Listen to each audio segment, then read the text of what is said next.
J'ai 17 ans, je fais du sport plusieurs fois par semaine, je fais mes devoirs en rentrant de l'école, j'ai du temps pour manger avec ma famille le soir, je sors tous les week-ends et je me plains que je suis pas encore riche. Je me suis fait cette réflexion il y a quelques jours avec un groupe mastermind où on a simplement fait un tour de table et j'ai demandé à quel point est-ce que vous avez l'impression de vous donner à fond dans vos projets.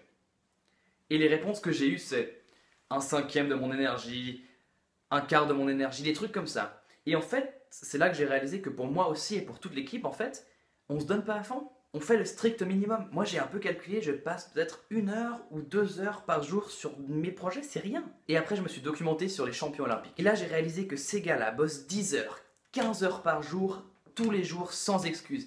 Ils sortent plus, ils n'ont pas le temps de passer du temps avec leur famille, ils se donnent à fond, ils se sacrifient vraiment pour leurs rêves.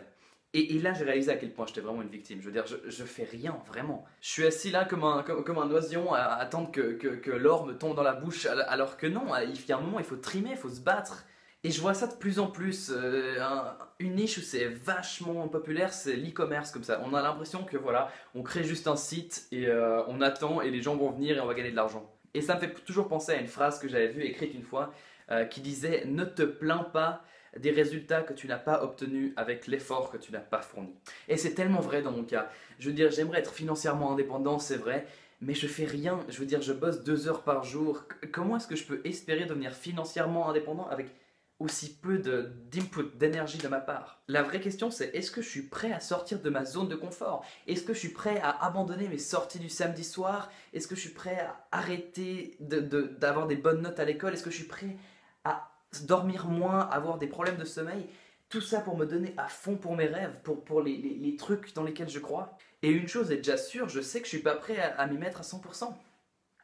En Angleterre, c'était tellement plus facile parce que j'avais aucun engagement. J'avais pas de famille avec qui je dois manger le soir. J'avais pas tant que ça d'amis avec qui je devais sortir le week-end.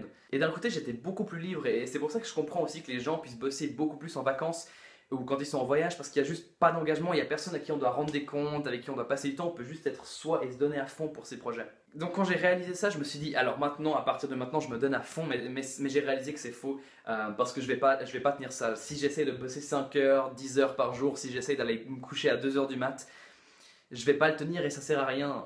Il faut essayer de trouver une voie un peu du milieu et surtout être hyper productif quand on travaille. Et puis ça rejoint la dernière vidéo que j'avais faite, donc vraiment arrêter de regarder des vidéos et tout ça, et puis juste avoir du temps privilégié pour bosser. Enfin voilà, c'était la réflexion que je m'étais faite, où j'ai vraiment réalisé que voilà, c'est normal que je suis pas encore riche parce que je fous rien, je suis hyper minimaliste et je me donne pas à fond dans mes projets. Et voilà, et qu'il n'y a vraiment aucune excuse, c'est pas le monde qui est méchant, c'est juste moi qui me donne pas à fond.